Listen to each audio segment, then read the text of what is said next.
Hello दोस्तों, I hope आप सभी अच्छे होंगे। दिस इज़ आयुष्मान मोटिवेशन ज्ञान। आज एक बहुत छोटा सा टॉपिक लेते हैं अपन।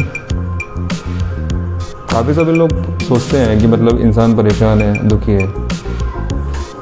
मैंने भी इसके बारे में काफ़ी सोचा कि मतलब इंसान एक्चुअल में दुखी क्यों होता है या परेशान क्यों रहता है। उसका सबसे सिंपल आंसर ये है कि इंसान जो होता है ना, वो क्वेश्चंस की वजह से परेशान रहता है। जैसे कि इंसान है और क्या बोलते हैं वो, मतलब मान लो एक किसी चीज़ से परेशान होता है, उसके पीछे रीज़न क्या होता है? रीज़न यही होता है कि उसके दिमाग में किसी भी चीज़ के प्रति एक क्वेश्चन उठते हैं। फॉर एग्जांपल, जैसे मान लीजिए मैं एक स्टूडेंट हूँ और मेरा एग्ज़ाम है, तो मैं एग्ज़ाम से मैं इतना नहीं डरूंगा जितना मैं जो उस टाइम पे होने वाले क्वेश्चन से डरूंगा कि अगर मैं एग्ज़ाम में फेल हो गया तो मेरा क्या होगा। जब मेरे दिमाग में क्वेश्चन उठते हैं तो फिर थॉट्स आते हैं।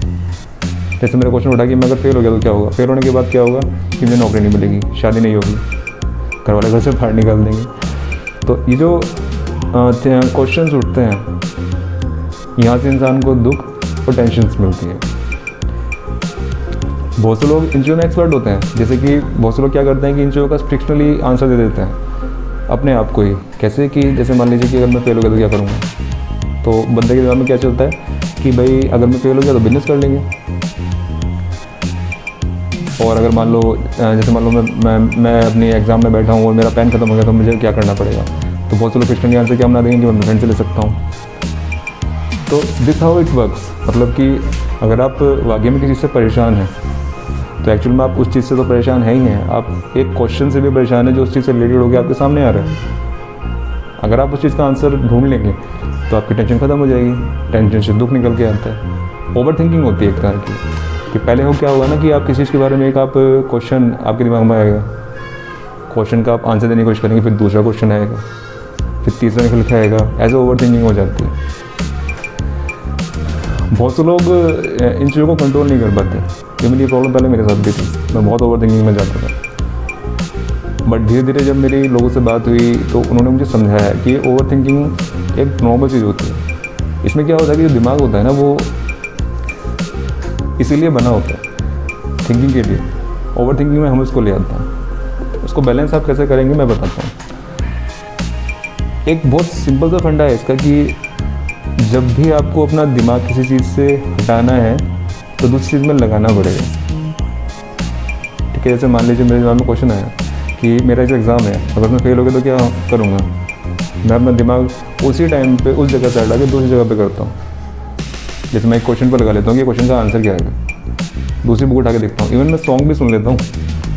उससे क्या होता है ना कि अगर आप इन गिनती के 5-10 सेकंड के लिए अपने दिमाग को उस जगह से हटा के दूसरी जगह पर अगर आप लगा देंगे तो आपको बहुत अच्छा रिस्पॉन्स मिलेगा अपने आप को संभालने के लिए। ये एक प्रैक्टिसिंग में लाना पड़ेगा आपको। प्रैक्टिसिंग में आप कैसे लाएंगे? धीरे धीरे। जैसे मान लीजिए आपके दिमाग में थॉट आया, मान लो 10 सेकंड का थॉट आया, नेगेटिविटी आई, तो आप 10 सेकंड के लिए ही अपने दिमाग को कहीं और लगाएंगे। बहुत सारे अलग चीज़ें भी आप कर सकते हैं। जैसे मान लीजिए आप घूमने आ सकते हैं। जब ये चीज़ें प्रैक्टिसिंग में आ जाएगी ना तो ओवर थिंकिंग और दिमाग को कंट्रोलिंग करना ये आपको अपने आप आ जाएगा। अगर आपके पास हर एक क्वेश्चन का आंसर है तो आप परेशान नहीं हो सकते, ना ही आपको दुख हो सकता है। क्योंकि ये क्वेश्चन ही रीज़न होते हैं हमारे दुख या फिर क्या बोलते हैं किसी भी तरह की चीज़ के लिए। सिर्फ क्वेश्चन जो हमारे दिमाग में उठते हैं वही हमें परेशान करते हैं। तो या तो आप इतने स्मार्ट बने कि आप क्वेश्चंस के आंसर आप अपने आप को सेटिस्फाइंग दे सकें, नहीं तो आप जो मैंने आपको छोटी ट्रिक बताई है कि अपना दिमाग कहीं और लगाएं उस टाइम पे, तो आपको काफ़ी हेल्प करेगी। जब ओवर थिंकिंग होती रहती है ना तो ओवर थिंकिंग की इंसान को हैबिट पड़ जाती है। क्योंकि इंसान की जो फितरत होती है ना वो यूज्ड टू होने की होती है किसी भी चीज़ के लिए। तो जैसे मान लो अगर एक इंसान ऐसा है जो कि बहुत ज़्यादा सोचता है, वो हमेशा ज़्यादा ही सोचता रहेगा। लेकिन जैसे मान लीजिए एक इंसान ऐसा है जो कि कम सोचता है, वो कभी सोचेगा ही नहीं। I hope you will all agree with this. और दूसरी चीज़ ये कि जैसे मान लीजिए जब ये प्रैक्टिसिंग में आपको आ गई, उस टाइम अपने दिमाग को ध्यान नहीं देते। क्योंकि जो ओवर थिंकिंग होती है बहुत छोटे पॉइंट से शुरू होती है कि छोटी सी ओवर थिंकिंग होती है, उम्र के साथ ही बढ़ती चली जाती है और वो इतनी बढ़ जाती है कि वो एक टेंशन में तब्दील हो जाती है और हमारे दिमाग में हमेशा ओवर थिंकिंग ही रहती है। तो जब हमें मान लो हम 5 साल से ओवर थिंकिंग में हम रह रहे हैं, ठीक है, हम लोग क्या चाहते हैं कि हमें कोई भी चीज़ एकदम से मिल जाए। ऐसा नहीं होता। जब आप किस चीज़ के यूज टू थे, ओवर थिंकिंग के जब आप यूज टू थे, तो ओवर थिंकिंग को आपको ख़त्म करने के लिए कम से कम भी, अगर आप 5 साल से ओवर थिंकिंग में थे, कम से कम आपको 1 साल जरूर लगेगा उस ओवर थिंकिंग को ख़त्म करने के लिए, उस ट्रिक से कि जितनी बार थॉट्स आए मैंने दिमाग वहाँ लगाया, फिर दोबारा से थॉट आया तो मैंने दोबारा वहाँ लगाया।